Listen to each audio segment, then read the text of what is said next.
Welcome to Farland Classic Restoration's Around the Shop video for August 2018. It's the middle of summer and we are busy with everything from Ferraris to Panteras and a lot more. Let's start with a family heirloom Pantera. This car lived through the recent hurricane and floods in Houston and was inherited by the son of the original owner. This car was submerged up to 11 feet deep for an extended period of time. Now it's come to our shop to get back on the road and, more importantly, back with the family. Our first task was to get the engine cleared out. It was full of water and debris. Next we were able to turn the crank and then finally get the engine to fire back up. We're working closely with the owner to get this car back in shape.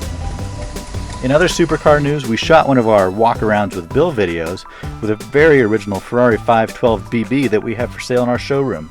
Everything about the car is the way it was when it was new. All right, let's have a little closer look here.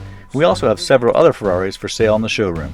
They tend to come at us like this, in groups. Over in the shop, we were able to say farewell to Mr. Ebert and his beautiful Mercedes-Benz 280 SL after it was in for a little work. Fabulous.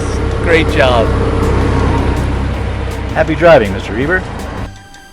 We're also doing some fine-tuning on a 1961 Ferrari 250 GT Series 2 PF Cabriolet that we restored in 2012. Our mechanic Steve has been getting the complex 12-cylinder engine tuned up. This includes what we call shakedown, driving the car and making sure it's in top shape before it goes back home. Now it's driving as good as it looks. Speaking of 250 GTs that we've restored, we also have this one from 2014, and now it's for sale in our showroom. We also did a bit of paintwork on a meticulously cared for 2006 Ford GT. Keeping this car perfect is the owner's goal, and our job.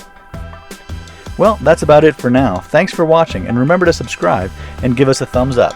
Happy motoring!